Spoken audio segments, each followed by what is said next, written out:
This is Twit. Bandwidth for the new screensavers is provided by CacheFly at CacheFly.com. The new screensavers is brought to you by NatureBox. NatureBox ships tasty snacks right to your door with over 100 flavors to choose from, like Asiago and cheddar cheese crisp. You'll never get bored of snacking again.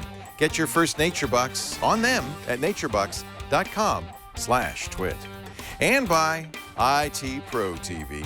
A good IT Pro is always learning, and IT Pro TV is the resource to keep your IT skills up to date with engaging and informative video tutorials. For a free 7-day trial and 30% off the lifetime of your account, go to itpro.tv/NSS and use the code NSS30. And by Braintree. If you're working on a mobile app and searching for a simple payment solution, check out Braintree. With one easy integration, you can offer your customers every way to pay, period. To learn more, and for your first $50,000 in transactions fee-free, go to braintreepayments.com/NSS. A new crop from Apple, feline facial recognition, and what is the dark web? Live from the Twit Brick House in beautiful downtown Petaluma, it's the new Screensavers.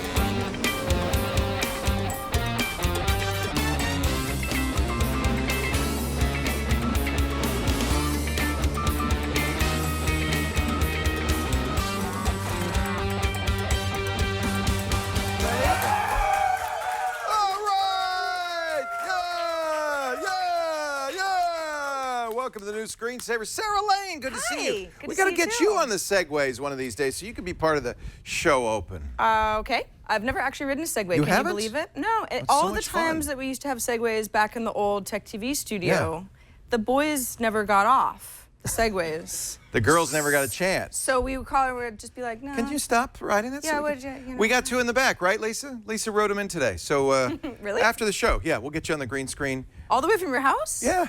Oh, it's great fun. Okay. You think we made that show open up? No, we No, did not. no, I believe you were Speaking really of which, there. thanks to Mike from Phoenix, who did that great show open. Mike has a copy of Leo Laporte's 2002 computer almanac with him that was autographed. He also, there he is. And who's that behind him? That is my son, Henry. This was a Phoenix event we did in 2002. Henry was 8 years old. And you guys look exactly the same. And he acted out the whole time. I remember when Henry used to do that. Yeah, the whole he time. Was a little, he liked being There you fun. go. Hey, Thank you, there Mike. are. Isn't that sweet? Nice to see you, Mike. work. Thanks for, and good job opening. This is episode number 19, recorded Saturday, September 12th, 2015. Happy September. Happy September to you. How's you. things at TechCrunch? Really good, really good. We actually, I was just telling you before the show, we have been working on the studio where our offices are in San Francisco. And the studio already existed, but now we have a bunch of new kind of, I wouldn't call them fancy, but they're nice new shiny sets that just got completed. Do you have a Thursday brick wall night. with a giant red X on it? No. Look at that. We have, well that's, yeah. So That's the old studio. Well, it's not the old studio. That's actually the newsroom where I do my show, Right, Crunch the Report. Crunch Report, right. But that's just one of the, that's our newsroom look. But now we have a bunch of other sets as well. Oh, look at that. There it is. Yeah, I good see. times. They did a little We put behind the scenes We put a little thing. neon TC in the back. Yeah. So you can see that behind me. Yeah. It's just fun. It's a lot of work. Do they have a and giant gear and floating in the air? It's not a replica of this studio, no. Do they have giant It's different. arches? It's different. Nothing like that, huh? TechCrunch is a, we have a TechCrunch signature green, so you could say that we've taken a The page green. out of your book, and that Similar. there are green accents everywhere. However, it's fun. Building a studio is a lot of work. Yeah. Oh my really? goodness. I had no idea. City permits. Oh, we did and, get permits. and workers who don't show up on time. Yeah. All sorts Are of you? good stuff. Yeah. Well, you shouldn't have to run that project. Are you Well, running that it's- project? I'm running the video team, and that's part of the video team. But it's really fun, so thanks for asking. Great show today. Threat analyst, hacker, old friend Adrian Lamo Yeah, I remember will join us. Adrian. Remember Adrian? He's going to talk about the Yeah. dark web. He was a regular on the old He and I are screensavers. Facebook friends. Yeah, me too. Yeah. Yeah. We also are going to talk about, well, you've heard about face recognition, feline recognition. Kitty cam. Kitty dar. Yeah, kitty dar. Yeah. You look like a kitten. You've heard of radar. It's a Raspberry Pi-based kitty cam. Father Robert Ballasare is just back from InterDrone. InterDrone? InterDrone. It's What's that? the brand new drone conference in Vegas. We'll have a report. What's the inter? Why not just call it DroneCon? Between one drone and another, that's InterDrone. Okay. I don't know. It just sounds so... What? Physical. Yeah, I know. I hate that stuff. Don't touch me. Are you joining me at InterDrone, sir? Did you weren't at the Bill Graham Civic Auditorium? I wasn't. I was holding out the fort. It's really funny to, because all the tech blogs do the live blogs, right? It's obviously we know that because at Twit, when I would join you guys in our commentary, everybody's got like 5 different live blogs open and see who's got the commentary first. And at TechCrunch, it's like everyone's assigned certain things. You got to do your own live blog. It's an exciting day in a different sort of way because you're the ones who are trying to get the information out as quickly as possible. And for the video team, there's lots of challenges associated with that. As always, we covered it live. I was in New York. I couldn't because I was out of town. You weren't even on the first Apple event I've missed since September. Let's see. When was it? When the iPod announcement was. It's been a long time. That's a long time. So I like these Apple events. I feel like this is kind of a special day. And it was such a big one. It was. Fortunately, joining us right now via Skype, Dana Wollman and Andrew Cunningham. They were there. You are there. Hello, Dana. Hello, Andrew, and welcome to the new Screensavers. So let's start with you, Dana. Just your impressions of this event. Definitely one of the bigger events we've had in a little while, which is just to say that this is the 3rd Apple event actually in the year 2015. There was one in March and also one in June. And the Apple Watch one back in March was pretty momentous, but this one just had a lot of stuff. It wasn't just new iPhones, but pretty drastically different Apple TV, also the iPad Pro, which seems like a big deal, if only because had been rumored for so long. And it is a very interesting device for Apple, but just this is the first event in a while where I just came away thinking, wow, this is a lot of stuff. And I mean, from a journalistic perspective, a lot for people like me and Andrew. 2.5 hours worth of stuff. Yeah, that was a lot of work. iPad Pro at 12.9 inches diagonally. That's huge. We've been talking about that iPad Pro for years. It was like the rumor that wouldn't die, maybe because I wouldn't let it die and then you wouldn't let it die. And it was kind of weird because Apple... We know this is an iPhone event. The tagline is, "Hey Siri, give me a hint." So we know there'll be some Siri, probably Apple TV. But who would have thought they would have? They didn't lead with marketing. They didn't lead with how great the stores are doing, how well the iPhone's selling. They come right out of the box and mention WatchOS briefly, and then boom, right into the iPad Pro. Let's talk iPad. How important is the iPad Pro, Andrew?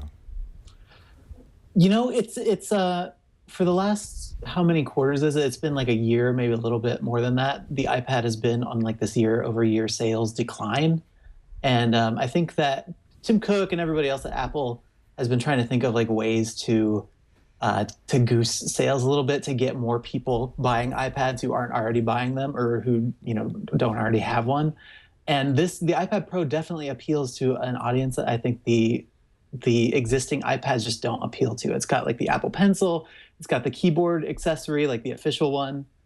It's coming with iOS 9, which has a whole bunch of different multitasking features and stuff. Like it's blurring the line between iPad and Mac that I think it's going to draw some people to the iPad who have not considered one before. It's definitely being marketed as a creation device for anybody, you included, who are kind of like, consumption, sure, iPads are great. Creation, maybe not so much. Maybe a lot of people just simply didn't take advantage of that. So if you give somebody something that's more robust, I think iMovie on the new iPad Pro can run 3 4K streams concurrently. And that's kind of how you want to work with iMovie. Level. That's how you want to work with GarageBand. There's suddenly this touch thing, to me, becomes very interesting. But what do you say, Dana, to people who say, oh, that's just a copy of the Surface? The keyboard really looks like it's a copy of the Surface. It does.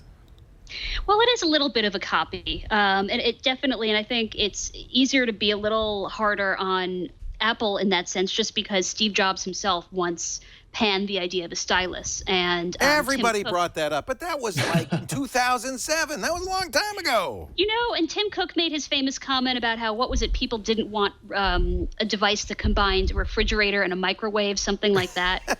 Yes. So it's easy to be a little hard on them just because you kind of want to see them eat their words a little bit. But it is similar to the Surface in concept, just that it's this oversized tablet that you can use with a pen and this optional keyboard. And, you know, like the Surface, it's really a tablet first. I think, especially compared to the new MacBook, which also blurs the line, I would say, between tablet and laptop, just in the sense that's a device that's really lightweight and it looks a little more like a tablet when it's shut, but that's really laptop first. And this is tablet first, kind of the way the Surface is. Ben Thompson at Stratechery wrote a great article about this. By the way, he's going to be on Twit tomorrow, so we're going to ask him. And he says this isn't the Surface because iOS is a touch-first operating system. And I think I agree with him. This is a very important announcement because it's the first time we've had a touch-first, an operating system built from the ground up to be for multi-touch. I think the Pencil looks phenomenal, better than any stylus I've ever seen. Phenomenal, but not cheap. You know, at this point, you're still under $1,000 for both the iPad Pro and the Pencil. Pencil's what, $100? Yeah. Charges in like 10 minutes, which is amazing, from the Lightning port on the iPad. I would get the Pencil. I would not get the keyboard because I think the keyboard is just kind of a sop to people who say, but I need a keyboard. This is not a computer like your dad's computer, like my computer. This to me is a touch-first computer. And yeah, Ben's point is you got to support developers who are going to make touch-first applications for this. He says iMovie, great, GarageBand, a revelation, but this is not a Fruit Ninja device. This is not a device for playing Fallout Shelter. This is a productivity tool, and you need the apps, and Apple has to adjust the App Store to make way for these app developers. Dana and Andrew, you both got to play with it. Were you impressed, Andrew, with the touch, with the pen? Yeah, you know, I'm not an artist, so you know, I can't speak like authoritatively about how it compares to different like active digitizers and all the different pens and things that are out there. But you know, at one point, the guy who was showing me the Pencil like leaned over the tablet, put his entire forearm on there, and the screen just ignored it. Was only paying attention to the Pencil input. Yeah. So yeah, really good palm rejection. The tilt is really interesting. Like if you know, if you are drawing with a pencil and then you tilt it, you get a very different line than if you're drawing with a tip. And the Pencil, the Apple Pencil, replicates that really, really interestingly. I mean, the only app I got to play with was like the basic drawing that they have in the built-in Notes app. But for some of like the Photoshop stuff that they demoed, I'd be really interested to see what artists and designers would do with this. It's interesting they had all the medical people in there because I feel like, in a way, that's one market they're absolutely eyeing is hospitals and physicians who might use specialized software with this thing. I can't wait. I've said this for years on an iPad today. I can't wait to get my hands on an iPad Pro, right? You want one? Well, my first reaction was gold iPad Pro for sure. Give it to me. And then you're not going to travel with it. It's too big for that, right? There's that. There's the idea that, you know, the stylus, as beautiful as it is and as much as I realize it works well, that's not for me. I'm not an artist. Everybody knows that. I don't do any sort of like, I don't even use pencils and pens anymore. So but iMovie, you do video editing. Wouldn't it be an interesting experience to use your hands to video edit instead of a mouse and keyboard? GarageBand, same thing. And it's big enough that you can have full-size controls. I feel like there's something happening here, that this could be a landmark device, really. I think really, you know, I've got the 6 Plus, so this is something that has kind of cannibalized some of my iPad usage. When I'm just kind of sitting around at my house, I just kind of want to have a second screen when I'm watching a movie or something like that. The iPad Pro feels too big for that, though, and that is still what I want to use my iPad for. I want to kick back on the couch and kind of hold it and read stuff. And some of my colleagues, like male colleagues who are a lot bigger than me, you know, they took pictures of themselves holding the iPad Pro, and it looks ginormous. Still looks big. Yeah. It's a big device. And the portability is a factor as well for anybody who likes to use their iPad when they're traveling. I'm one of them. So I see jury's out. I'm going to wait a little bit and see if it's something that my friends make me jealous enough about before I pull the trigger. I feel like this could be a breakthrough product if the right software is developed for it. And I think Apple has to do something to make that happen. Is that your hand, I mean, I think Andrew? there's a reason why they had so many third-party developers. I mean, they had Microsoft of all people. They had 3D for Medical. They had a couple of others up on stage showing off apps. I mean, I think this device really needs the third-party development community to like step up and show what's possible on it, I think. And no accident that Microsoft was there, even though everybody was kind of shocked, because Microsoft is putting their touch-first Office on iPad before anybody else. This also explains why, as in the past, you could only watch these keynotes on Apple devices, but this time, for the first time, Microsoft Windows 10 Edge browser was also allowed to stream it. Moving on, because that's the iPad Pro, but there was a lot to talk about. Apple TV, thoughts, Dana? I was impressed by the voice demos that we all saw during the keynote, not just in terms of the accuracy, but I was impressed by the intelligence of the natural language search. A lot of the follow-up questions you could ask and keep whittling down your search results. You could say, I want to see all the James Bond movies, and then say, and with Sean Connery, and it would narrow exactly, it down. And I think this is really something Apple needed to get into. I mean, if you look at what Amazon has been doing with its Fire TV, I think people really appreciate that, and I think it feels intuitive to a lot of people, and I think this is an area where Apple really needed to make progress, and it seems that it did. Yeah, I'm at a disadvantage not having played with it, because from the outside it looks like, well, Fire TV has that.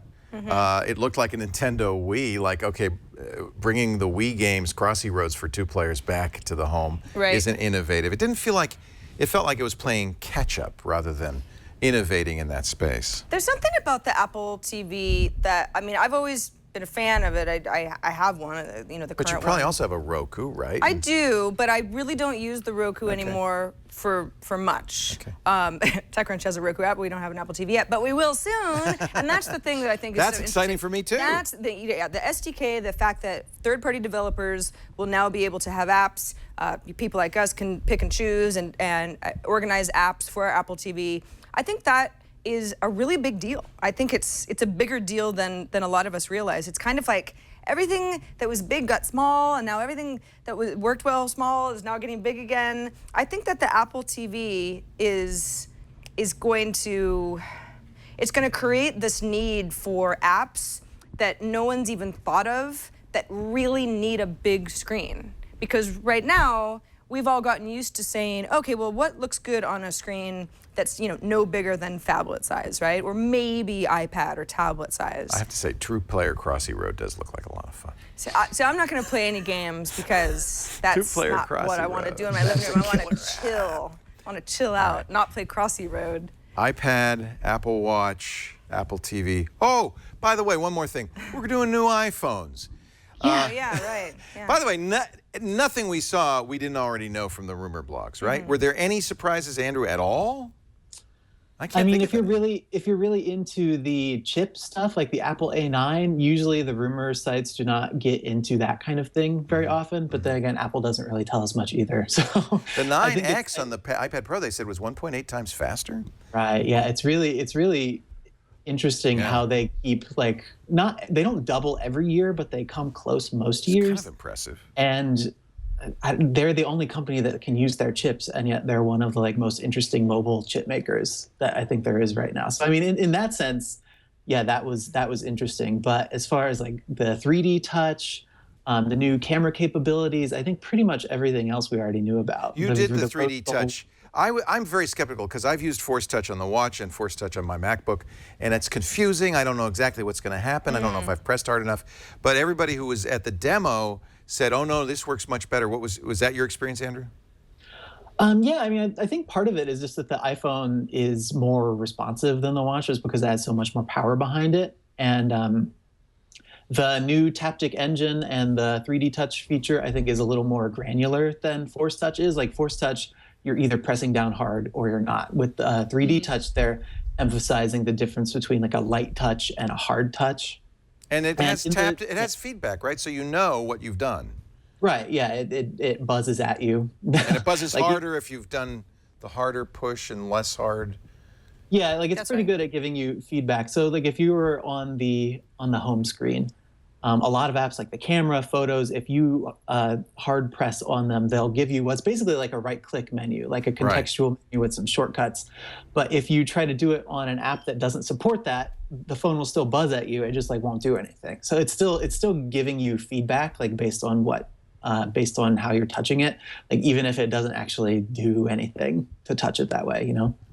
I think comparing it to right click is good. It's just sort of a thing. Once you get used to it, it makes perfect sense, and you can't imagine having gone back. You have another layer of functionality. I agree, and if that's how it works, I'll be much happier. It did not work that way on the watch or on the MacBook. You just didn't know what was going to happen, and you couldn't really tell how hard you'd pressed, so you didn't know if you were doing it. I disabled it. I thought this is not much use. But Dana, the most important question, is that pink or is it rose gold? I think it's pink. I don't want it to turn anyone off. You know, I was just reading before we got on the show that I was reading that the rose gold iPhone was leading pre-order. So, because everybody wants to prove that they've got the new one. That's it, right? It's a marker of the new generation. Is that new? I ordered it. I was just hoping it was really rose gold and not pink. You got a pink iPhone? No, I got a rose gold iPhone. Good. It'll match your shirt. This is salmon. Oh. Oh, I'm in deep trouble. Suspenders. Wow. I think it's pretty. What was the ordering experience like for did anybody get online at 12:01? I never get up at 3 a.m. I'm probably unlike any other tech journalist in that sense. I'll just get it when I get it. I think Andrew was saying he ordered one though. Yeah, it's a ritualized thing, right? You get up on Twitter at 3 a.m. and the only people who are up are like the tech journalists who are like, oh, the site's down. It's not we all working tweet. yet. But it's a lot better, you have to admit, than sitting on a lawn chair at 3 a.m. at some Apple store in the middle of nowhere, right? Right, yeah. That's what I did last time. It is more punishing for the New Yorkers, isn't it? 3 a.m. Because I'm like, midnight, you just stay up. No, I didn't stay up. That's not that hard Set to the do alarm, on Friday. 3 got a.m. up. is...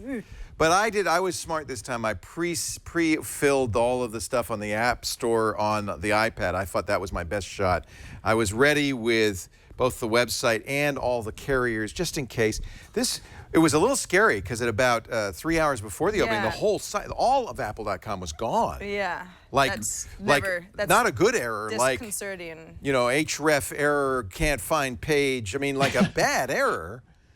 I don't know what happened. By midnight, though, our time, it seemed to be working, but not available. And then about 12:04, 12:05, the app started working. And once I started the order process, it went pretty lickety-split, and I was able to get my new pink iPhone. It's going to be real pretty. It is. I figure you put it in a case anyway. It's nice. It's not a color that I would want because I feel like it's like too pink. And no, see, but when you're... Let me finish. When you're a female, I think that, there's so many pink gadgets that get pushed at us that some of us, not all of us, but some of us are like, we don't want that because it's like marketed too much to like, oh, it's for the ladies. I'm just showing I'm comfortable in my masculinity. And you are. A man, especially who's gray, wearing pink is like a hot look. Look at Clooney. Andrew Cunningham from Ars Technica, really nice to have you. Thanks for being here. Dana Wallman from Engadget. You both do the best coverage of gadgets out there, and I really appreciate you spending some time having actually had hands-on and sharing your experience with us here on the New Screensavers. Thanks, guys. Thanks for having us. Thanks for having us. Take care. It's pink, huh? I just thought, the color's off on the website. It's gonna be more rose goldy, because rose gold looks like more copper. It doesn't look like pink. No. Why do they call it rose gold? It's rose. Well, it's less brassy. I don't know. Why does Apple do anything? I know. Anyway. You bought it. I bought it. I also, part of the reason I bought it is I thought, well, then in 2 weeks when it comes on the 25th, by the way, if you order now, it's 3 to 4 weeks out. Yeah. On almost all of them. I didn't stay up last night. You didn't either. You don't care. I care. Who's going to buy phones for you now that Daddy doesn't buy them anymore? Wow. Wow. Yeah, exactly. Will TechCrunch buy you any phones? Yeah. I mean, we obviously... They probably just come... We obviously have to on the know. 25th, they have big boxes. They just come to the door and they just go to everybody here. Everybody have an iPhone. Woo. You get an iPhone and you get an iPhone. This guy, honestly, I have... This is a sentimental device to me now. I love my 6 Plus. I dropped my 6 Plus in the toilet a couple weeks ago.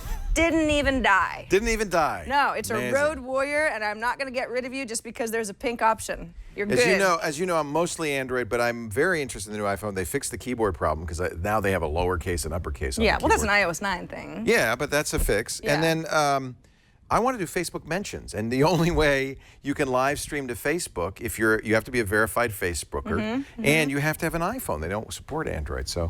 That's dumb. Well, it's just the way it is. So right. in about 2 weeks, expect a slew of cat videos from me on Facebook. See, I used to be the cat video person, but now it's you. I have cats. Yeah. You see what happens, right? It sucks you in. It is. It And you're is. never I'm the like, same. I like. Unapologetic cat photos. We're ready to buy 5 more. Oh, I love that idea. Just a big cat Cats party. everywhere. Cats everywhere. Buy a vacuum. You know what? I'm filling a gap left by you. There's a hole in my heart. Well. And it's filled now with feline Good. pleasures. It's basically the same. Time for a call for help. Back to New York we go. Tim's on the line from Central New York. Hello, Tim. Hi, Tim. Hey, Sarah. By the way, there's nothing wrong with salmon. I used to have a leisure suit in that color. Oh, my God. Did you have an afro at the time? A Jaffro, yes, I did. My wife burned the leisure suit once we started going together. Yeah. Apparently she burned the hair as well. That was quite a statement. Well, you know. A pink leisure suit. Now that's Salmon. Salmon. salmon. Salmon. Salmon. It's salmon. Yeah. It's salmon. It's salmon. What can we do for you, That's Tim? rose gold, not pink. It's Well, yeah. the issue I have is I've got an iPhone, I've got an iPad, I've got an iTouch, I've got a MacBook Air. Well, Tim Cook thanks you. Yeah, I'm sure he does. What happens is my phone rings and my iPad rings and my iPod Touch rings and I know, isn't it my amazing? Mac doesn't ring. I feel Now, like most of the- a Swiss clockmaker at midnight. Everything goes off when my phone rings. Okay, Everything so what? else. Yeah, so But your Mac doesn't ring. My Mac does not ring.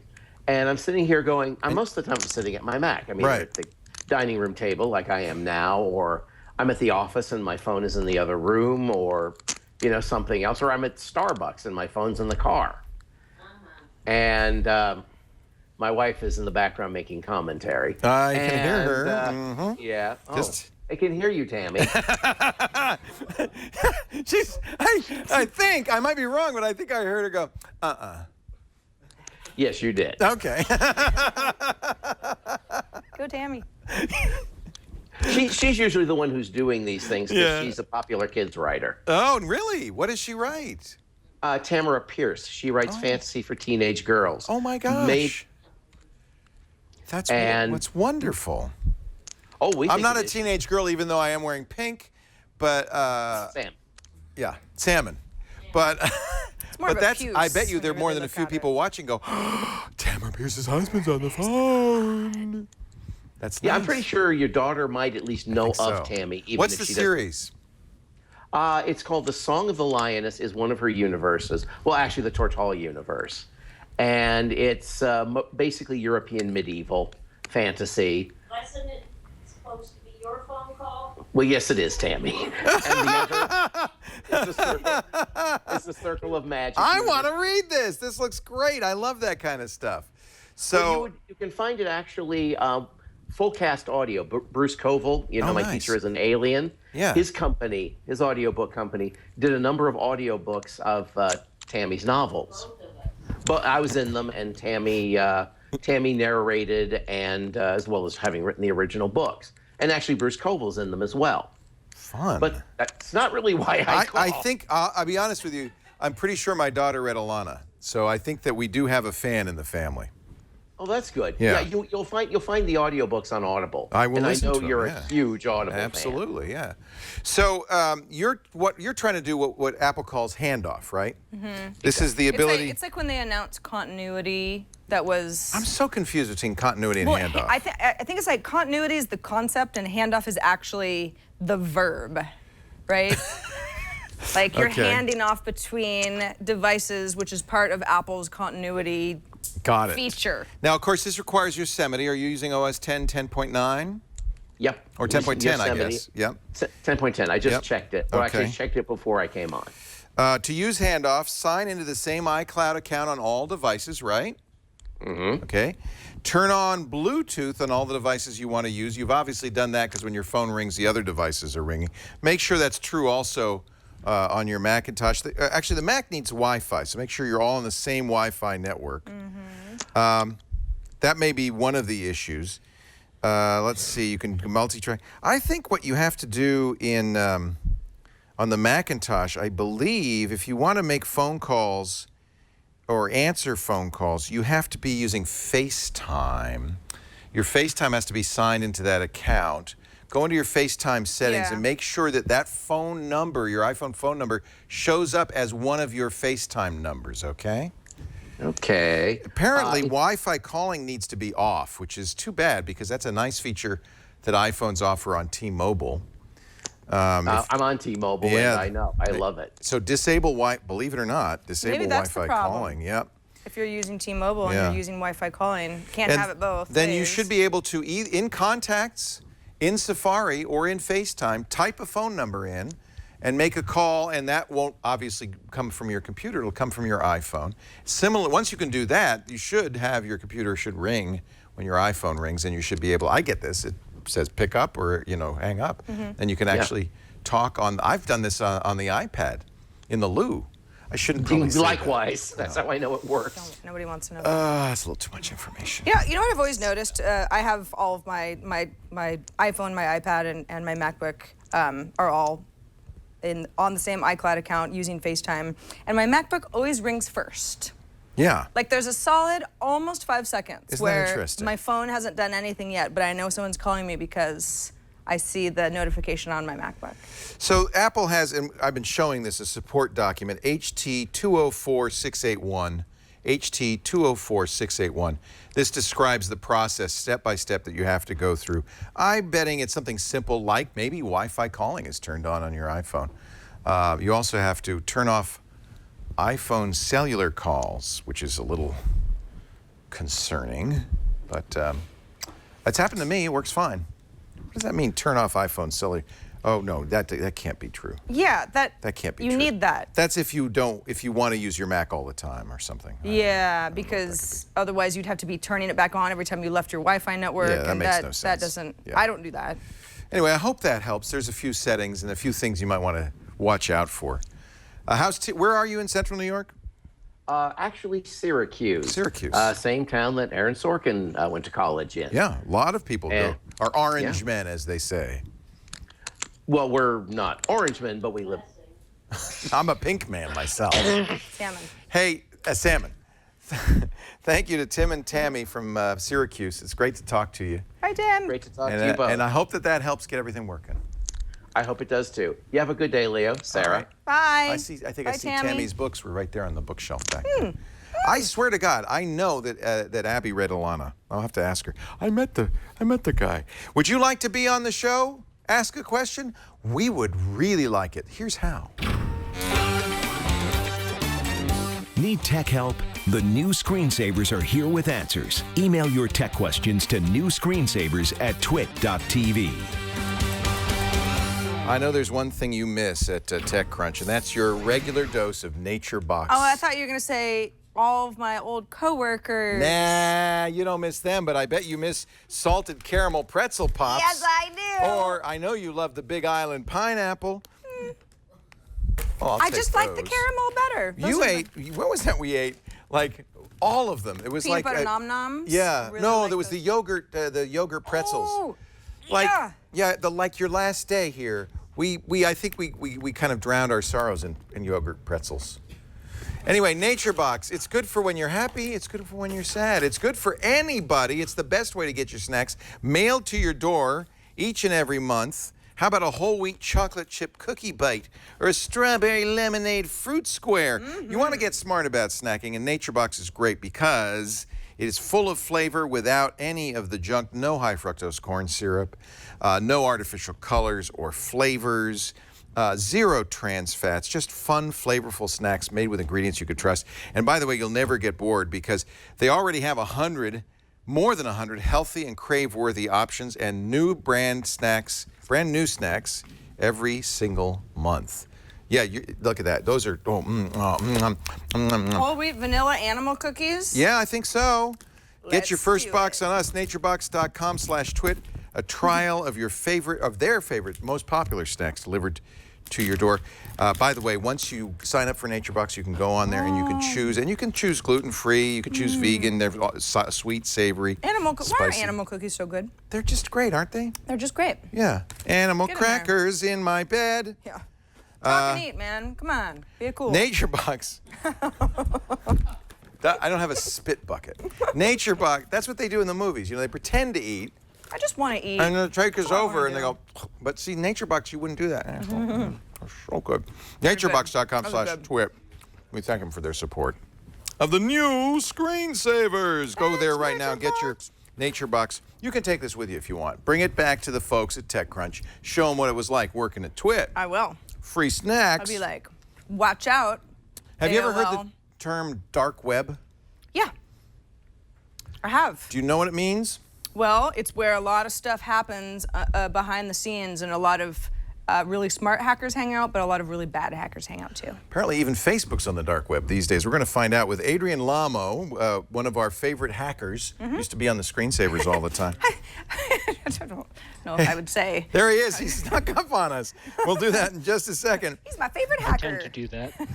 Shh, Adrian. Or just a nice He's guy. in the dark He's web. in the dark web. But first, you can't see him. Megan Maroney with some keyboard shortcuts on your Chromebook. Stay right here. I am Megan Maroney, host of i5 for the iPhone, Tech News Tonight, and iOS Today. And I love the Chromebook. It's a no-nonsense device, great for anyone already enmeshed in the Google environment. It's great for students, too.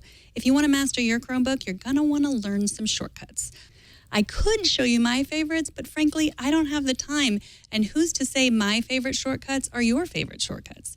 To see all the Chromebook keyboard shortcuts available to you, hit Control plus Alt plus question mark. For more shortcuts, hold down the Control key. For even more shortcuts, hold down the Alt key. And for even more shortcuts, hold down the Shift key. To get rid of the shortcut guide, hit Escape. Thank you, Megan Maroney. You can see her every week on a TN2, Tech News Tonight, every Monday through Friday, 4 p.m. Pacific, right against you. It's a head-to-head battle for the news attention. It's not. And then 7 p.m. Eastern time. And then, of course, on iOS Today, we have a lot of fun in i5 for the iPhone. Is that what it's called now? iOS Today? Well, yeah, because we wanted to roll you want everything. to bring it out, open it up. Yeah, because that makes sense. we always had trouble because if it's not on the iPad, but it's only on the iPhone, and then that with the Apple Watch, you really want to have talk about That's good. how does it work on the Apple Watch? That's good. Yeah. It's a nice, well-rounded hour a week rather than fabulous. being like, well, should we cover this iPhone app? I don't know. Yeah, we have fun. Yeah. We have a lot of fun. It's Good. really, I miss you, but it's fun. Megan's great. You know, I've known her almost as long as I've known you, I think. Well, all things must evolve and grow. So you know who was I'm glad on we're all happy. the old screensavers 5 times? Who? It's Mr. Adrian Lamo. He was on, he was, there he is. Hey, Adrian, how are you? Howdy, Leo. It's been quite a while. Wednesday, I don't want to bring up bad tidings, but it was the 12th anniversary of your surrender to U.S. Marshals in Sacramento. It was, and you know what? I had actually forgotten about it until I saw a Twitter account like Today in Tech There you go. mention it, and I thought, wow, it's the most wonderful time of the year again. What were you arrested for, Adrian? All kinds of things, wonderful things, terrible things, but primarily hacking into the New York Times, Microsoft, and LexisNexis. I compromised their various networks. I contacted them. I offered to fix them for free. Obviously, none of this makes what I did right. I always figured that as long as I was breaking the law, I should do it in the most honest way possible. But honesty and good intentions do not excuse lawbreaking. Did you do time? I did 6 months house arrest and 2 years of probation. I could have done, in theory, if all things had gone wrong, up to 15 years. At the time that I pled guilty, I could have done up to 5 years. And under the terms of my plea, I could have done 6 months to a year. However, based on what I said to the judge, my feelings about the case, about what I had done, she chose to let me serve the time in the community rather than in custody. I felt that I could do more good there. And since that time, I've gotten more into journalism, writing, still about hacking, in the hacking community, but not of it. I've done some things that have been controversial, but then again, the things that I've done have always been controversial in some sectors. Yeah, I never considered you a black hat by any means. Maybe you weren't completely a white hat hacker, but you were certainly trying to find vulnerabilities with the intent of fixing them, not with the intent of stealing. You never, nowadays with the hacks of Target and I've blocked the name out, Ashley Madison. Yeah. I just don't want to think about it. This is really kind of Sony. These are more malicious hacks. This is not what you were involved in. I think times have changed a lot. We brought you on. Anyway, welcome back. It's great to see you. I've been following you, as Sarah has, on Facebook, and your great Quora. I guess you call it a blog. You post on Quora a lot. Quora.com/Adrian-Lamo. We wanted to ask you about the dark web. And in fact, this was the article I saw. Is it safe to browse the deep dark web? What is the dark web, Adrian? The dark web is the portion of the deep web that is made up of Tor hidden services. Tor is an acronym for the Onion router. It's an encrypted subset of the internet that is used for hosting essentially anything that can be hosted on the internet, the regular internet, but it is anonymized and the communications are encrypted so that you never know exactly who you're communicating with or who is communicating with you. And this can be in equal parts a wonderful thing and a terrible thing, much indeed like human nature. It's kind of representative of human nature. The dark web is not in and of itself good or bad. It's what people do with it. We often hear about the Silk Road, which was, I guess, on the dark web, right? Yeah, it's like the well-known drug site that sort of got a lot of people understanding what this was in the first place. Weirdly enough, Facebook also has a Tor site. So indeed, they do.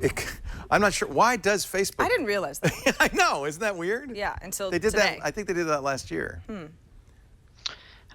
I think they do that as kind of a shout out to privacy concerns, but the reality of it is that having a dark website for a company like Facebook is not really a huge investment in privacy, given how they can track you in a multitude of other ways with their ad network, with their careful analysis of who you follow, who follows you, who your friends are, what they do, what content they like, all of the degrees of separation between you and many other people.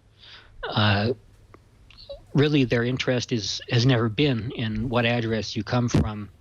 It's in who you are, who you communicate with, your entire lifestyle. You're still giving that up when you communicate with Facebook, and I'm certainly not telling anyone not to. That's a personal choice, a personal call. I personally do use Facebook for certain things. Yeah.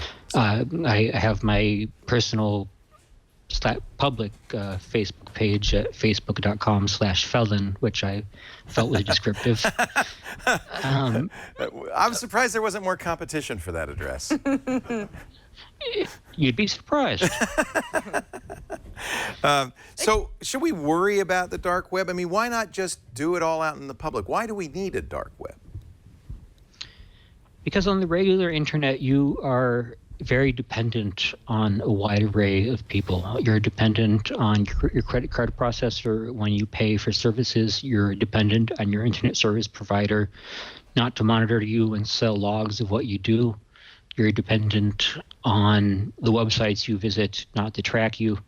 And the dark web is not a cure-all, but it establishes a framework whereby you can visit sites, you can create content, and it is not inherently something that tracks you, profiles you, and makes it easy to ascertain who you are and create a profile of you.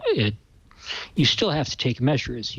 For instance, Tor users who access the regular web have been in the past tracked by the National Security Agency using something so quotidian as targeted advertisements, because advertisements are one of the intelligence community's best tools. They were created by the marketing community to be intensely personal, intensely discriminating, able to target very specific people and find out what they do, what is better for an intelligence officer.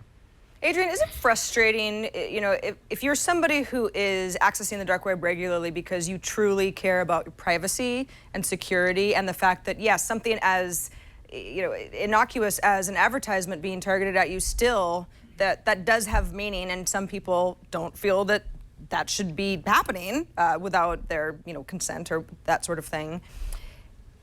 To get kind of lumped into, oh, well, you're probably trafficking weapons, or there's a drug selling thing going on, because of course that is what being anonymous can also be good for if you're interested in that sort of thing. Is it frustrating to be lumped in with basically criminals? Because I think a lot of people hear dark web and they think, well, that's for the bad guys. Just the name dark implies it, yeah. Right? Well, that door kind of swings both ways. I mean, as many of your viewers probably know, I have in the past worked with the government, worked with the military on national security issues, and people hear government, they hear military, they hear counterintelligence, and they assume that it's automatically out to get them, out to infringe their privacy, out to put horse porn on their grandmother's computer to set her up later at a bridge club. Both sides are guilty of dehumanizing the other, of lumping them all into one category that is assumed to be doing one thing, to be monolithic, to all be members of the same club and incapable of having personal agency that extends beyond that. And no, not everyone that uses the dark web is a drug dealer. Not every hacker is out to undermine national security. Not every intelligence officer is out to break down civil liberties. Not every intelligence analyst is out to catch hackers just for the hell of it. People are individuals. The internet is made up of individuals just as much as the dark web is. And from that perspective, the dark web is not so much different from the regular web. Regular web. You have to exercise caution as much as you would anywhere else.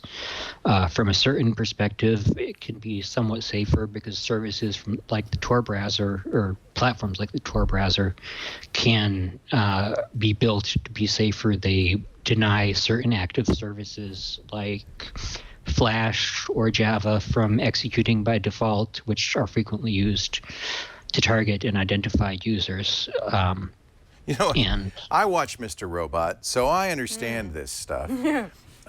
According to Mr. Robot, Tor is not that safe because whoever controls the entry and the exit point can identify you. Is that right?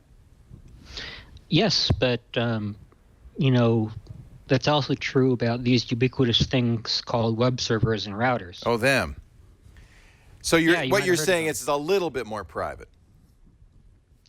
I'm not saying it, well, in the sense that with a web server, they can tie you back to an IP address on the open web. They can trace route you. They can see who your internet service provider is. They can look you up in your local registry, whether it's ARIN or APNIC or any other registrar with some. Sure, you're not anonymous on the general World Wide Web, obviously. But with Tor and hidden services, at least, you are not identifiable by default. You have to commit the first sin of identifiability on the dark web. Which is using a credit card, for instance? It is to screw up. It is incumbent on you to make a mistake instead of automatically opting into being identified just by existing. That's, I guess, the binary difference between the two. On the regular internet, everyone knows you're a dog. On the dark web, you have to tell people you're a dog. Right. What do you if somebody wants to dabble in the dark web? Man, that sounds scary. Yeah, where do we go? Is a Tor where do I go? Great. Is a Tor browser the best way to do it? Yes, the Tor browser is the simplest way. You can also, on most platforms, download simply the Tor package itself and set it up with your regular web browser. It usually runs as a SOCKS proxy on port 9050 or 9150. You can set it up to work with other proxies of your choice. I personally prefer to use it with the browser of my choice because I have my browser pretty customized for purposes of security. But for people who are just starting out, dabbling, as you say, using the Tor browser package is probably the better choice because it provides a baseline of security that most people would most likely not think of their own accord. What do you use to find stuff on the dark web? Is there a dark Google? There are various search engines, and you would probably find them by searching on the regular Google for pages called Hidden Wiki or Tor Hidden Wiki, which you will usually outline pages that exist on the dark web. And it's kind of like how the methodology that I would use to hack something. I would start out from a initial point of information that listed a few sites. So you would find a hidden wiki site that might or might not be out of date, but you would find a few that worked. They would list a few others. You would find others that listed a few others, and you would branch out because the nature of the dark web is such that none of the directories are universal. You can't index it all, but you can crawl it yourself based on your own interests, your own passions, your own prejudices. What you bring to it is what you find, and it will be just as enlightening or disturbing as you make it. One last question. How dangerous it is for me to do this in a couple of ways. Am I going to attract the attention of the NSA by doing this? And am I going to expose myself to dark forces? Well, isn't it the idea that you get to roam free, not under the watchful eye of the NSA if you're on the dark web? Yeah, but we know the NSA, for instance, owns some Tor endpoints, right? To be frank, NSA does monitor Tor users extra carefully. They may it's like using encryption. It's a red flag. They may store traffic retroactively as well in order to pay attention to it in the future if it turns out that it's of interest. But the only way to beat that is for more users to get involved, to get interested. Right now, a decade ago, the red flags were far and few between. Today, the red flags are a multitude.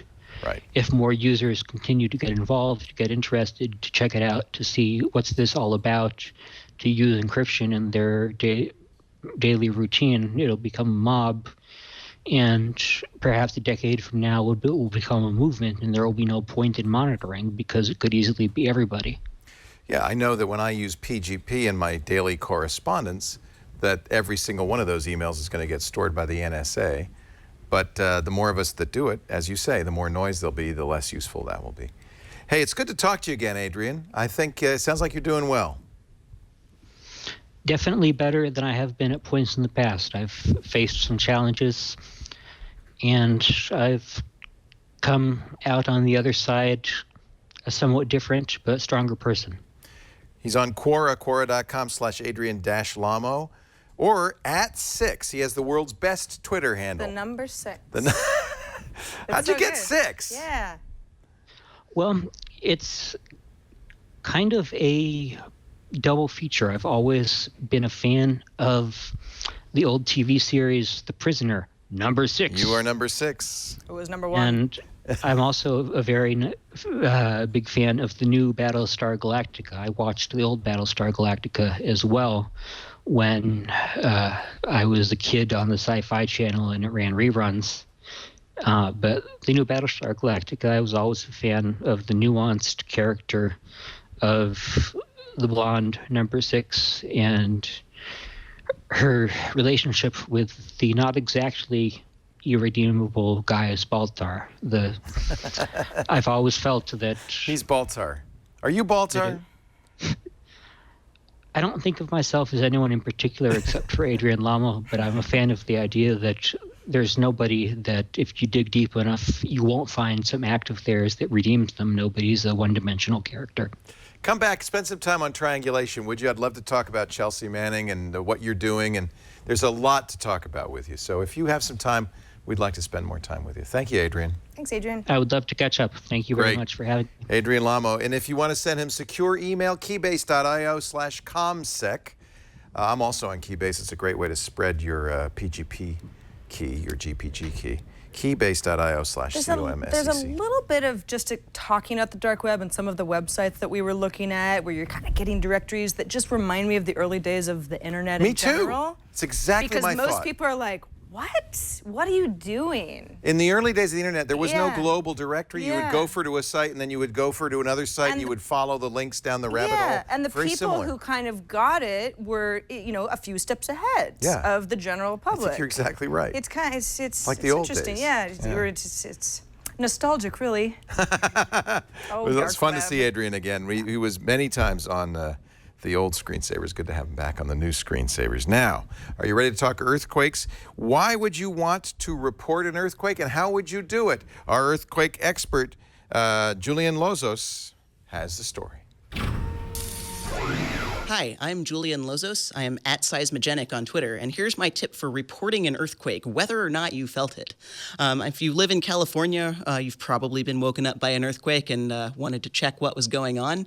Well, instead of just going to the USGS site and looking, please click that link that says, "Did you feel it?"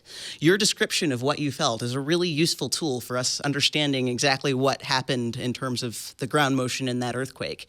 And even if you didn't feel it, even if you woke up and slept a very nice sleep and then saw your Twitter exploded with, "Oh my God, did you feel the earthquake?" Go and tell us. Not knowing if you didn't feel it, or knowing if you didn't feel it, is just as important as knowing what you did feel.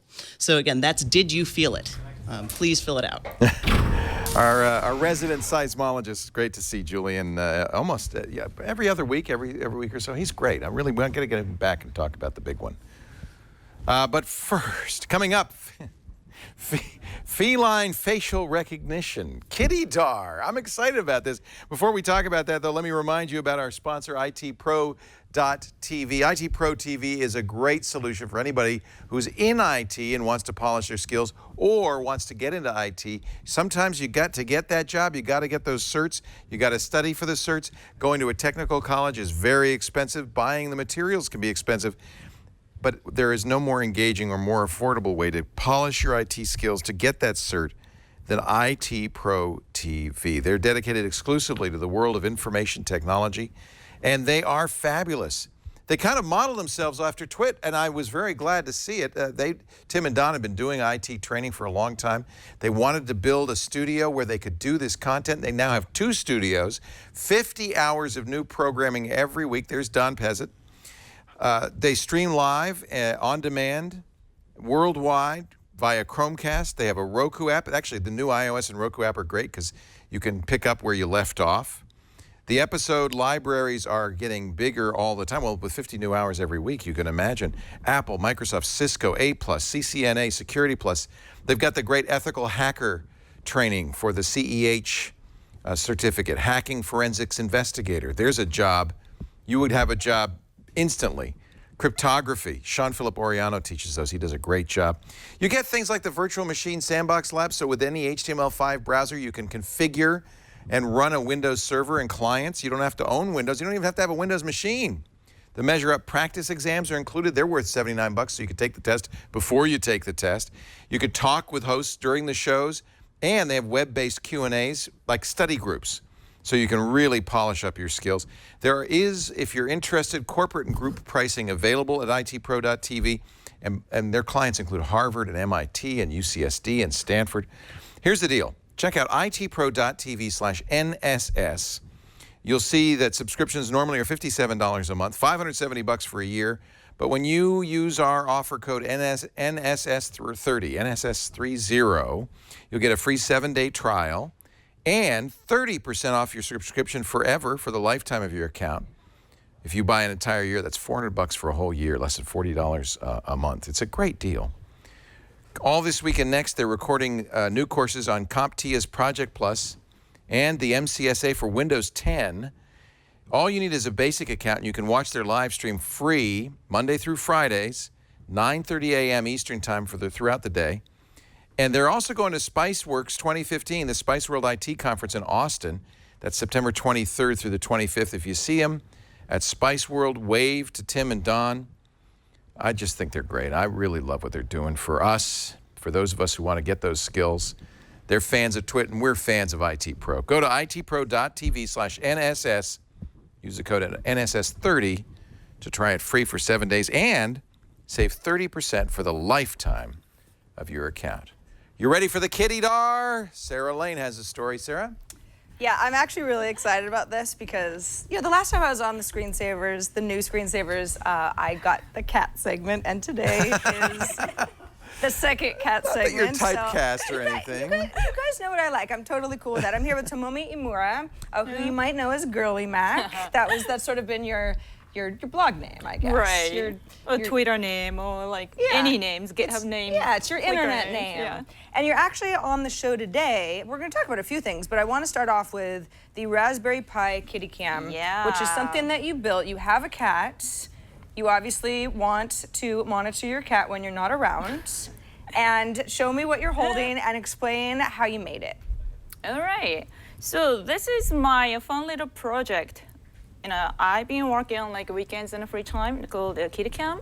It's a Raspberry Pi camera with a cat facial detection. Yeah.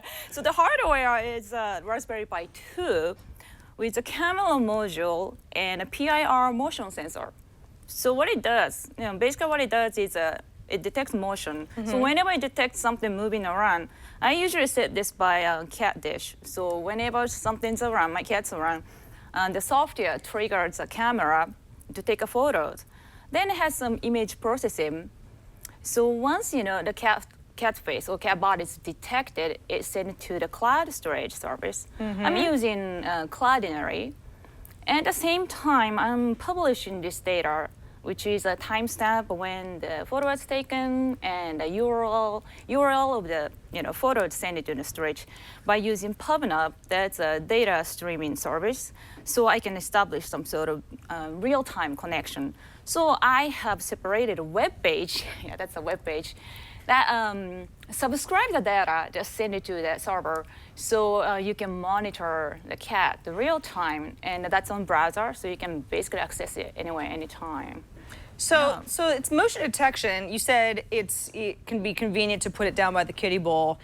If if somebody's in your apartment, drinking out of the kiddie bowl, it might confuse a person for a cat, or does it somehow know when it's a cat and not some other kind of animal? Yeah, so I'm actually wrote this with Node.js, and the Raspberry Pi doesn't come with Node.js from beginning, but it's a Debian, the Debian-based Raspbian OS, which is you can do pretty much anything you can do in Linux. So I can just install Node.js. That means all the npm open software is available. So there is some open source software called KittyDar, which is a cat facial detection. Radar for kitties, yeah. KittyDar. You heard it here. KittyDar. So that detects only cats. It doesn't detect human or dogs. Wow, that's so cool. Yeah. And this is some of this is just your design as well, right? It's Lego. So it's a Lego compatible case called Smarty Pi. I think it was a Kickstarter project initially, but I think I got it off the Amazon. Now it's they're successfully funded, so it's on Amazon. So yeah, it's nice, right? So I can put some Lego. So I use these pieces to hold this PIR sensor, because it's kind of loose wires inside. So yeah. All right. Well, we happen to have a cat just here in the studio. This is Venom. Hi, Venom. She and I don't know each other very well, so hopefully she won't scratch my eyes out. But since we've got her here, I thought, we could kind of see how this goes in real time. Venom, try to look as cute as possible. Okay, I have to run this software. This is your moment, little love. So I'm going to stay staging to this Pi from my computer here. It's getting. Oh, there she is. Oh my gosh, that's so cool. That is so cool. The kitty cam's there it is. There's a human, but let's crop the human out. Wow, that's so cool. It's interesting on your blog, Girly Mac. You actually have has nothing to do with what we're talking about now, but you've got also you've been a a Mac community member for a really long time, and you have this really cool story about how back in the day when Apple seemed sort of doomed. Oh yeah. That you and some friends bought a bunch of Apple stock for, Oh my gosh. for when it was like 25 bucks. Yeah. Yeah, and then Apple's a completely different company now, and so it's like you are an Apple faithful, and you've really seen a lot of things change. Yeah. But becoming a mobile developer, and I don't know. What do you think about the last week or so and the direction that Apple's going in? I mean, do you still feel like do you still have this love for Apple now that they don't really need the support of the community as much anymore? I still love Mac. I'm using Mac for myself. But you know what? I really do not like iDevices. I totally, I'm an Android user myself. So I used to be really diehard, Apple fangirl, but to be honest, not anymore. And do you think and that's just because that you got more options with Android, or why do you think that ended up happening? Actually, well, it's a weird story. So I used to be working at Palm, and I was a developer for WebOS. So I thought WebOS was far better than iOS, right? Right on. Yeah, so I'm like, you know what? And I just stick with, but simply wish we had a better hardware back in the time. And we failed, and I had to move on, but still, some of my colleagues back in the times are working in Android team now. Actually, my former boss is a head of design director over there. Okay. So kind of feel more familiar using Android, so I'm converted. Yeah. Well, luckily we have options. Now, if somebody says, I love this Raspberry Pi Kitty Cam, I'd like to buy one, or I'd like to make one for myself, do you have instructions online on how somebody could make their own? Or Yes, so I'm actually I'm thinking about writing whole, step-by-step tutorials, but so far I just only have my source code available on GitHub. Yeah, so it's on github.com/girlymac/apply-kittycam. Cool. So the entire source code is there, and has an instruction, how to install dependency on Node.js, using npm packages and such. Yeah.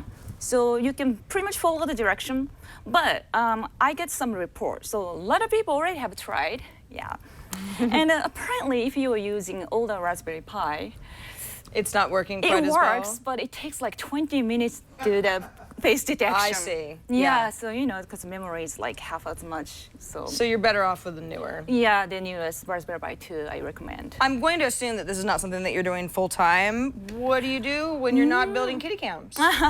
So actually, I kind of ripped off this idea from my interns over the summer. I was mentoring interns. So I'm working at a company called PubNub. So we do a data streaming network. So basically, we take the infrastructure of, a real-time connection. So you can use that with, creating some chat rooms to maybe multiplayer gaming, or like some IoT, stuff. It can be maybe talking toaster or whatever.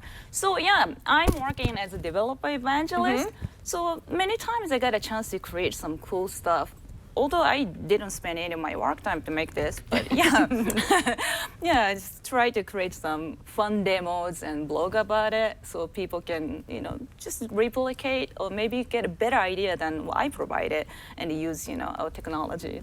Yeah, I know. I was telling you before the segment, I know PubNub because it's right next to my gym. We found out that we go to the same work gym out there too. in San Francisco, so now I've got a friend at the gym. Before we wrap up, there is something that someone may not realize that they know you for, but that is the HTTP status cats, which is, of course, a variety of statuses that are represented by cats. And you actually have a Flickr account that shows all of these, and they are hysterical.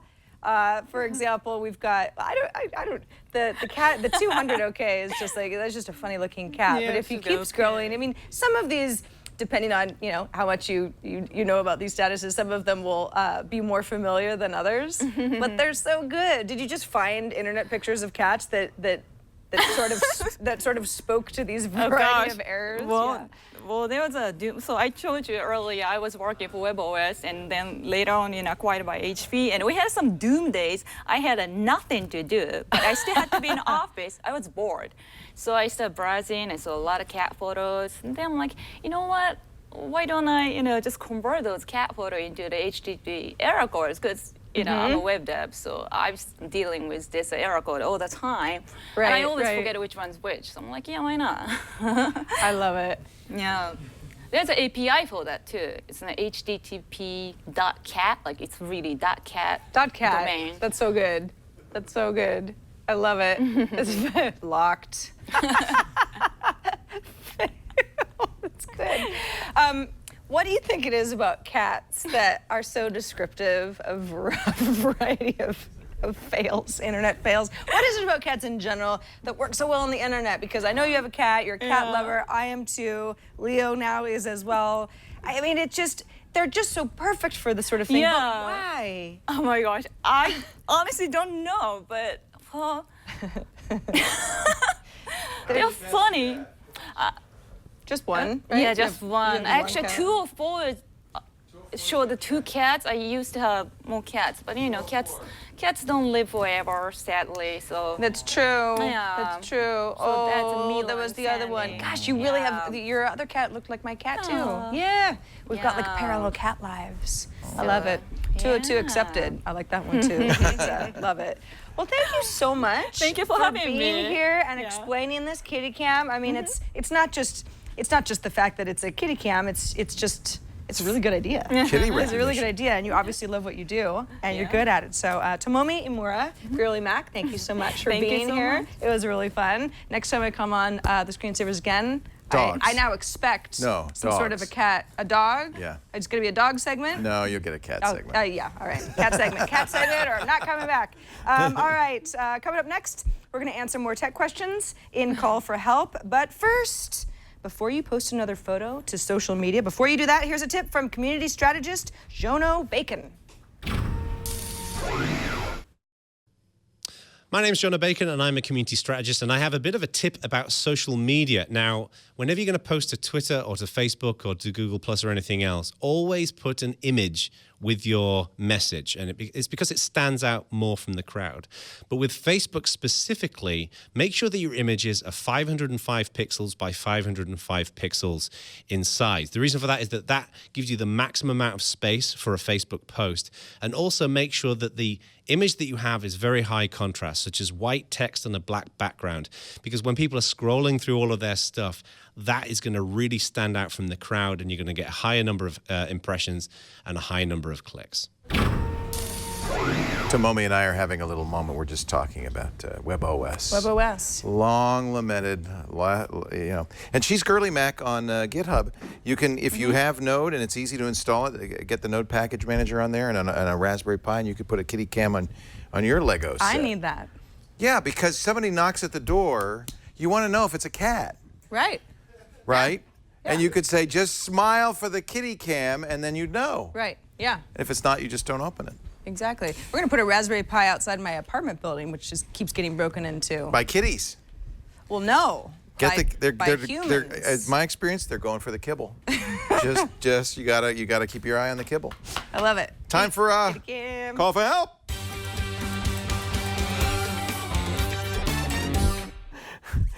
David is on the line from Oklahoma City. Hello, David. Hey, David. Hello, sir. How are you doing? We're doing great. Are you in the Civil Air Patrol, sir? Yes, I am. Well, thank you for your service to the United States of America. Well, are you still active? Well, I was 20 years active duty Air Force, and now I last 13 years with the Civil Air Patrol training cadets. Fantastic. That's great. That must be a lot of fun for you. What do you fly? Actually, the Civil Air Patrol only flies, at least where we're at, C-1 or Cessna 172s and Cessna 182s, which is basically single-engine prop. And how old are the kids you're teaching? They anywhere from 12 years of age to 18 years of age. So cool. Would you take a 58-year-old? Yeah, they'd probably fly in a heartbeat. I'd love to do it. Hey, let's get to your question. What did you want? What can I do for you? What did you want to know? What can we do for you, David? Well, we've been living La Vida tired here lately. I hear that, bro.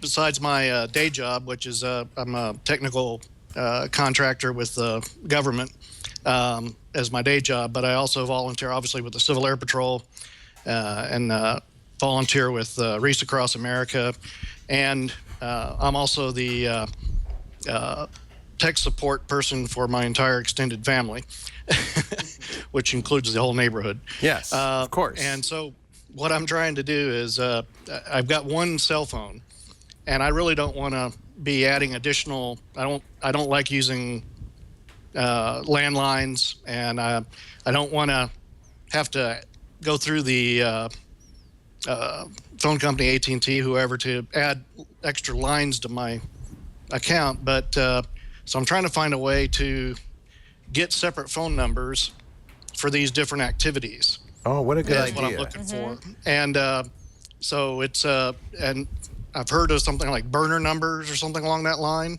but I don't know that much about it, and I don't know how ethical or how functional these things actually are. So it's just a way to get me organized and maybe make life not so La Vida tired.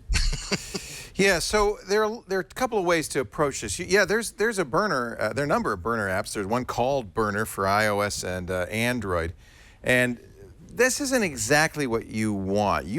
Burner is when somebody asks you for a number and you don't want to give them your real number. You want a number that can be destroyed at a later time. I mean, you could, I guess, use it as you want because it will create new numbers. I bet you they're time limited because that's the whole idea of Burner. They're not. Yeah. They can last forever. I don't think that would be great for, like you said, like tech support for family members. Yeah. Because these are people who you're not necessarily going to be. Well, they say, would be here's the example they give. To all the time. At the bar or online, get to know them before you connect permanently. So you meet a young lady in a bar. You're not sure if they're like. And Sarah asks you for your number, and so you say, yeah, let me give you my number, and it's a burner number. Burner number, so that you don't keep calling me once I've decided this isn't working. So they do focus on privacy. On the other hand, I mean, since they don't expire, I didn't know this, but since you can always burn a number later, but they don't expire, you could use it. The idea would be maybe use them temporarily. You'd also have to keep track of them.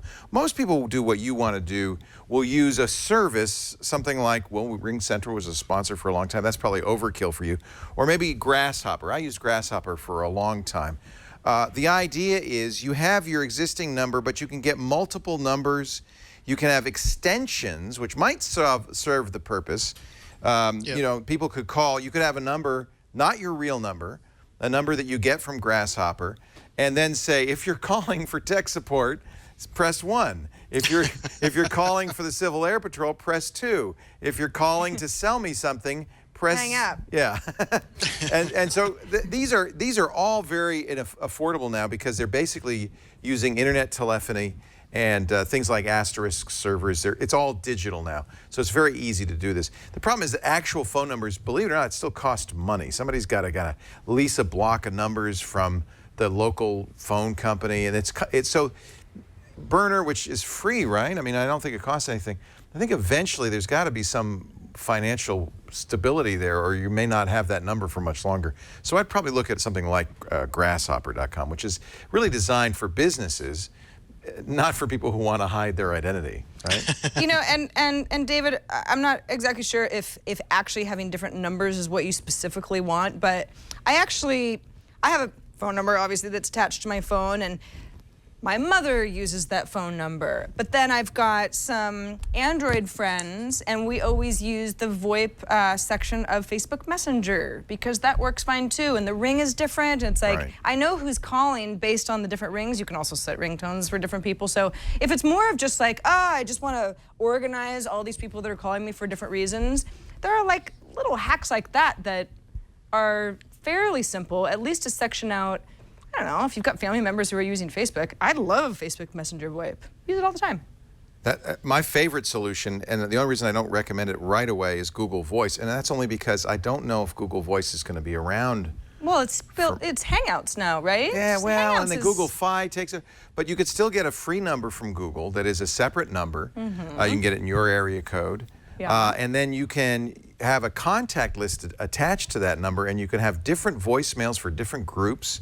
It's a very sophisticated system that would also give you some of those. It doesn't give you multiple numbers. It gives you a new number, but it gives you forwarding options and so forth. So you can say, if anybody calls, you might have a block of users that are your tech support users. If anybody calls from that group, send them to voicemail, and I'll handle it later. You get there. This is free, which is one of the reasons I mentioned it. I really love Google Voice. I still use it. I signed up for Project Fi, and my Google Voice number was turned into a Project Fi number, and then I lost some of the features. And I'm not convinced that Google's all in on Google Voice. So that's why I recommend it, but I recommend it with that caveat, I guess. Well, I think my son-in-law uses Google Voice. That's great. For one of his, but again, I haven't talked with him that much about it and didn't know that much about it. Yeah. So, but Grasshopper is another choice. I mean, they're $5, $6 a month. It's not expensive. You pay for additional lines, things like that. I completely sympathize, because once you start helping people out, they own you, don't they? They keep asking. They're like, "You're smart." Yeah, the next you're not doing anything, are you? No, not Yeah, you're not busy, David. You mind? He's living La Vida tired. I have people call me and they come over. They say, "Come over. We'll make you lunch." 5 hours later, is there any lunch? Because I've been working for a while on this computer. And I've got to say this. It's something I've always wanted to say. I'm a longtime viewer and a first-time caller. So yay! Well, welcome. By the way, we're going to try the kitty cam on this kitty cat. Oh. We'll see if we can fool Girly Mac's Raspberry Pi. Looking to get one of those birdie cams for my wife. Isn't that fun? Hey, it's great to talk to you, David. Thanks for calling. Now that you know the way, come back again soon, okay? I appreciate it. Thank you very much. All right. I'll have a good day. And thanks for your service, and thanks for your continued service to the young people in your area. I think that's great. You're welcome. Thank you very much. Making new pilots all the time. Let's talk a little bit about Braintree before we get to our final segment. Actually, it's going to be a lot of fun. We're going to talk about drones. We sent Robert to InterDrone, the first time drone conference. I'm so Las excited. Vegas. Father Robert, the drone father, will be here in a bit. But first, a word from Braintree. We love Braintree. Even Ozzy loves Braintree. You ever take an Uber? Sure. You ever take a Lyft? Sure. Ever go Airbnb? Sure you did. All three. Ever hotel tonight? Sure. Everybody's done it. Well, you know what? The payment system at GitHub, Airbnb, Hotel Tonight, Lyft, and Uber, guess what it is? Braintree Payments. That's because anybody in their right mind is not going to code their own online payment system. If you're a mobile app developer, get into Braintree, braintreepayments.com/NSS. 10 lines of code, supports, of course, every platform that you use. And now you've got payments, and not just credit cards, not just PayPal. You've got Venmo. I know you like Venmo for paying off your friends. You've got Bitcoin. You've got Android Pay. You've got Apple Pay. As soon as Android Pay comes out, you are ready to support payments. Now, the best thing about something like Uber is you get out of the car, there's no buttons to press. No, it's done. The transaction's done. That's Braintree Payments. It's awesome. I want you to check it out. A full stack payment solution for all payment types your customers might want. Superior fraud protection. Great customer service for you. In fact, if you don't have time to do the integration, they'll even do it for you. And yes, payouts are fast. Braintree, they're ready to support your company from its first dollar to its billionth. They've been with GitHub since the very beginning. You're going to love it. BraintreePayments.com/NSS. Try the sandbox. And when you go to BraintreePayments.com/NSS, your first $50,000 in transactions are fee-free. You can't beat that. BraintreePayments.com/NSS. We thank them for their support. Are you ready to fly your drone? It's time to head to InterDrone. Father Robert Ballasare has a story. The Consumer Electronics Association says that by the end of 2015, drones will be worth $1.4 billion in California alone, which is why we're here at InterDrone 2015 in Las Vegas, Nevada, to speak with the entrepreneurs and the businessmen who think they have the tech for the next generation of drones.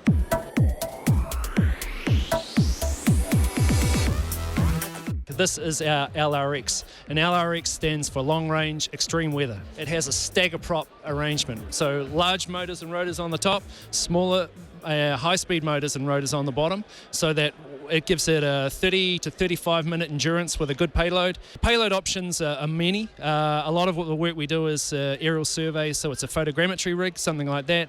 We're doing aerial inspection, like with this one here. We have a really nice CM100 turret by UAV Vision. It has an optical sensor with a 30x zoom and a FLIR system on board as well. So we do LiDAR, we do multispectral, you name it, we do it. We've got a gimbal base for every conceivable application.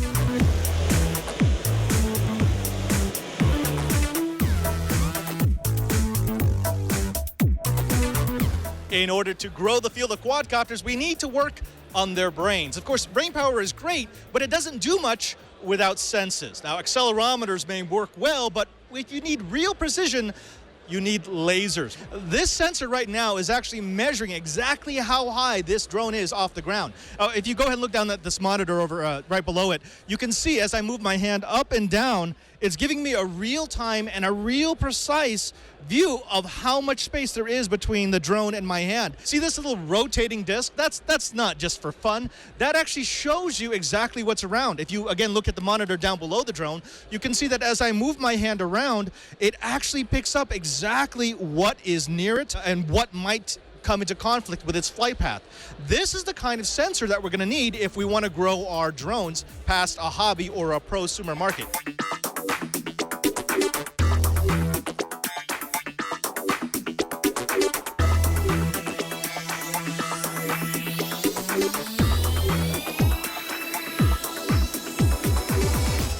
One of the interesting applications, the use cases for drones recently has been the use in agriculture and industrial. And again, they've been crying out for more infrared sensor capability because you can see far more data in the non-visible spectrum than you can in the visible. What are the applications that you've heard of from people visiting your booth?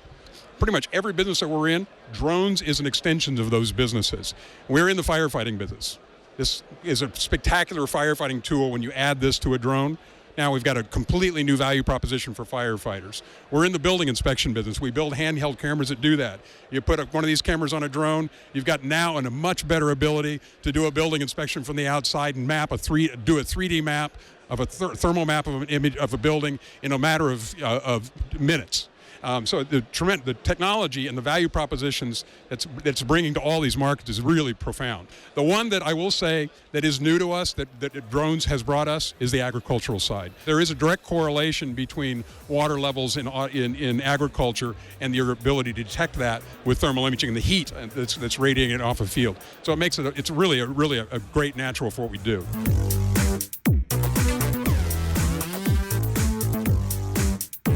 So this right here is the Mayday. It's a really intelligent circuit board that can detect if your drone is crashing, and if it's crashing, it'll deploy a parachute. How high do you have to be for a parachute to fully deploy?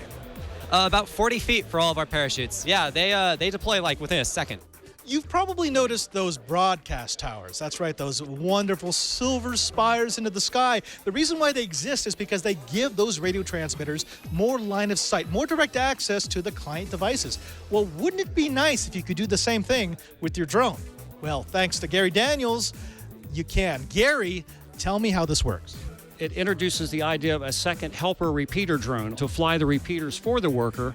Now it's up very high in the sky where it can radiate down the transmission signal to do like cell phones do in your car, hook you up with the rest of the world. So by flying two drones, one as a helper, one as a worker, you can fly into these previously radical access places you couldn't go before.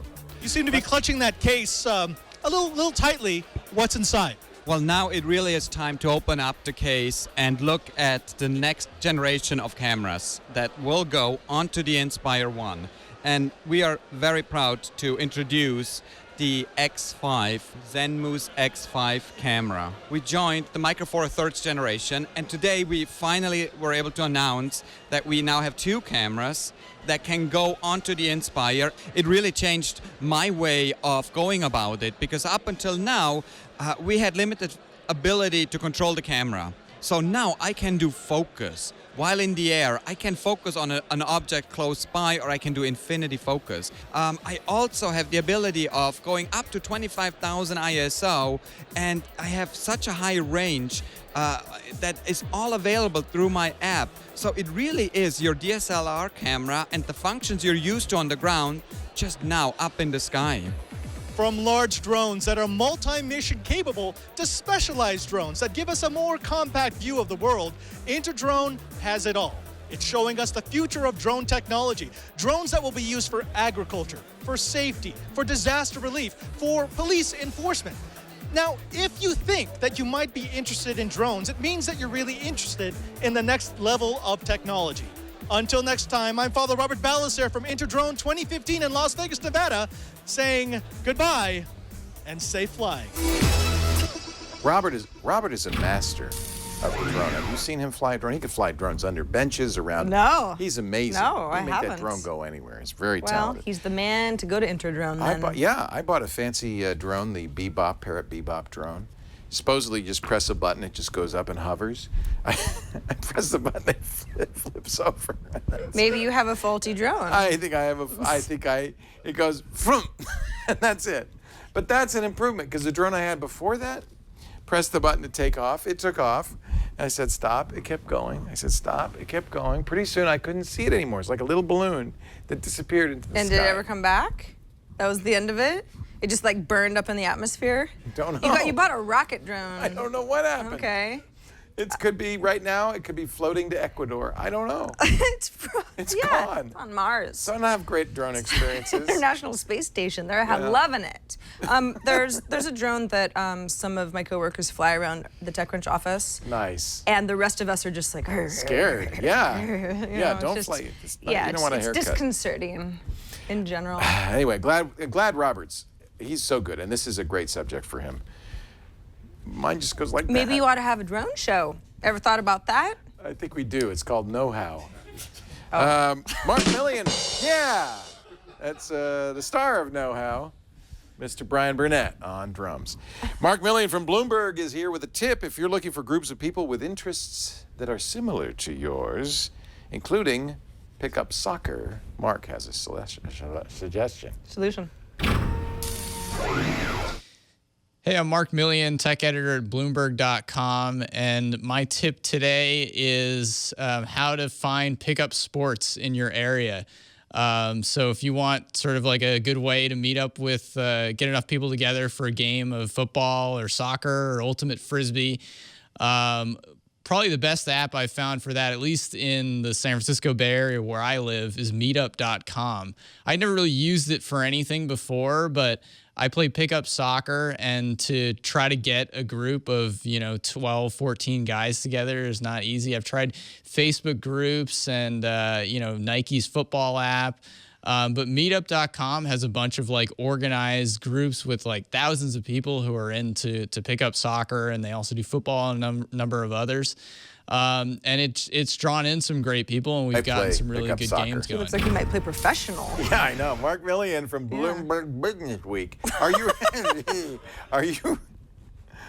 Pick up basketball. Are you in? No. You and I, we're gonna go down to Western Addition. Yeah. And we're just gonna walk on. Find some other people to play with. Yeah.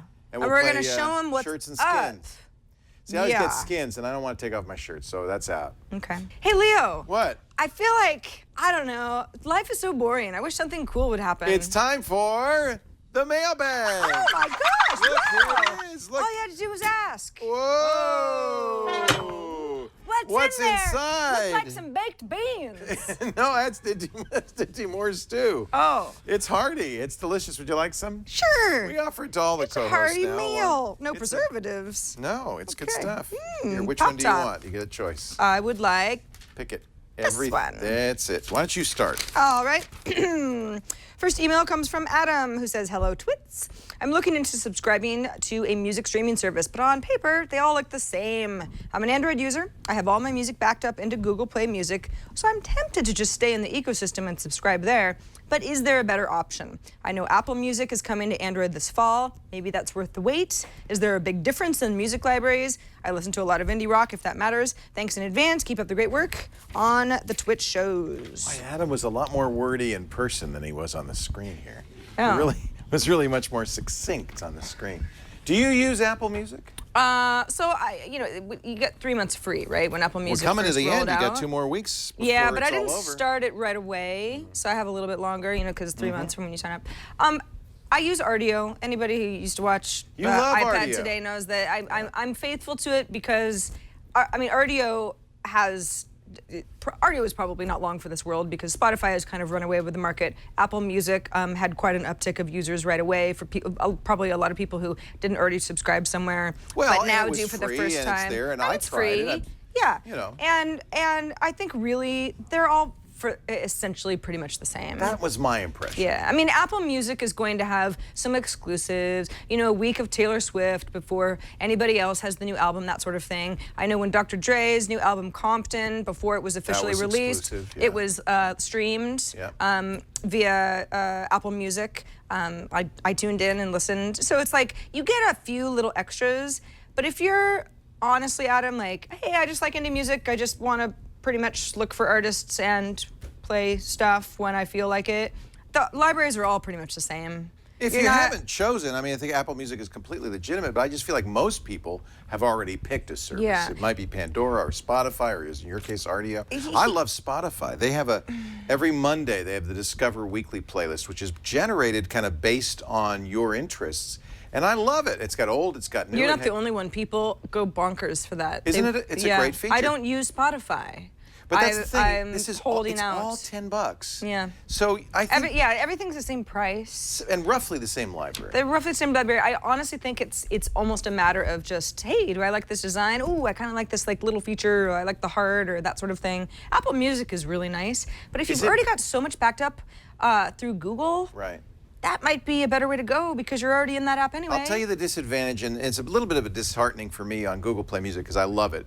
And like Apple Music, all of your library, the stuff that's not even in their library gets uploaded. So you can play all your songs. If you're into indie rock and the stuff that's not on Google Play Music, you can listen to those albums. But it's very limited. You can only have a certain number of devices. I have too many devices, so I can't add a new phone, because I always get new phones. You can't deactivate? You can only deactivate once if you get like 3 devices every 4 months or something. It's crazy. Why? What are they worried about? It's the music industry. These are restrictions imposed by the music industry. But I found for some reason, I feel like Google, I was really high on All Access. In fact, I pay less for it because I got it right at the beginning. It's only $8 a month. It's not doing it for me. I think I've decided I have Apple Music, I have Google, I have Pandora. I think I'm going to go with Spotify. Spotify. Well, Pandora's also not. It's in a different category altogether.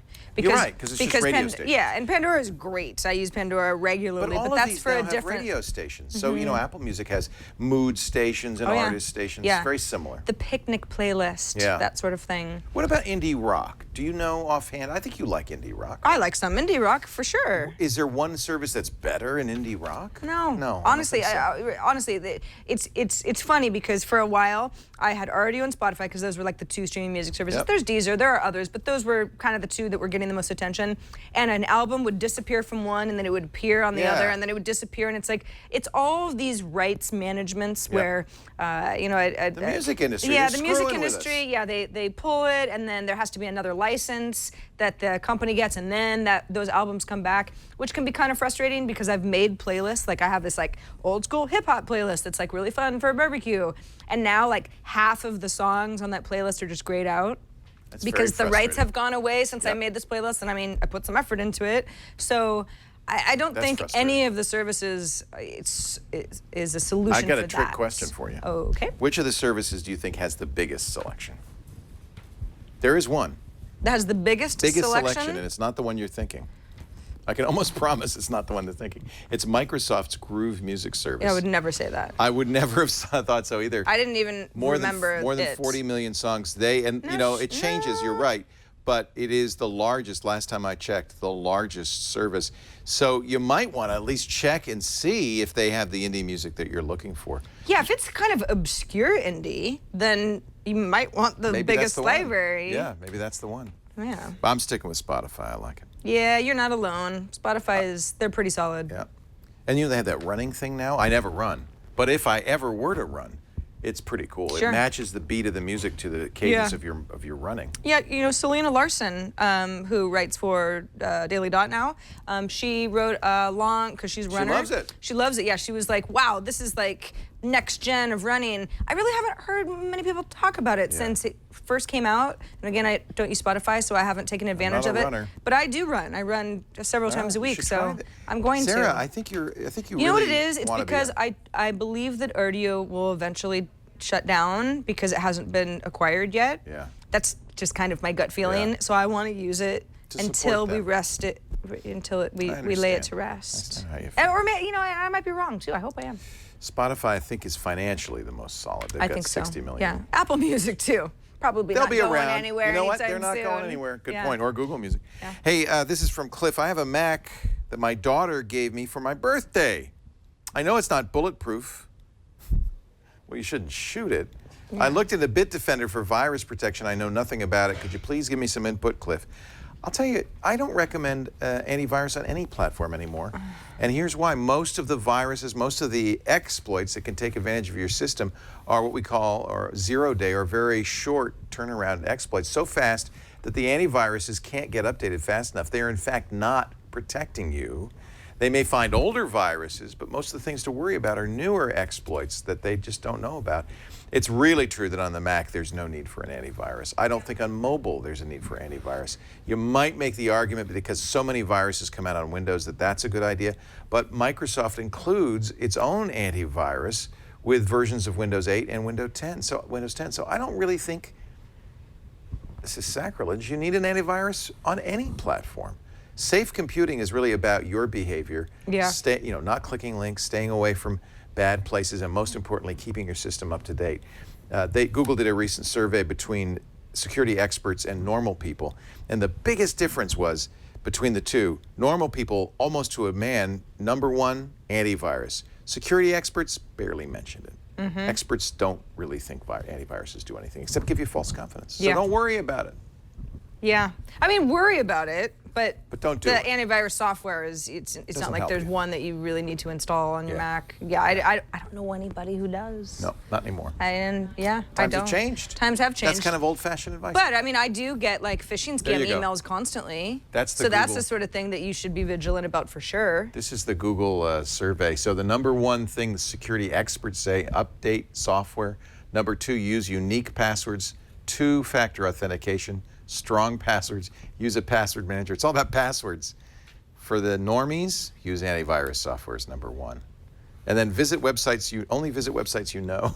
That's actually not, Right. that's meaningless. That doesn't, what? Yeah. I love that website. Good friend. I know Good them. friend. I They're trust good. him. They're good people. Yeah. You know who I know and love and miss? Who? You, Sarah Lane. I miss you too. I miss But everybody here. It's fun to have you back. Come back on a regular basis. Just visit. Take some stew with you. You That's know our, the weight of our my parting heart. gift. Hearty meal. And if you don't want to eat it, I'm sure your kitty cats will. Oh, yeah. You know what kitty farts smell like?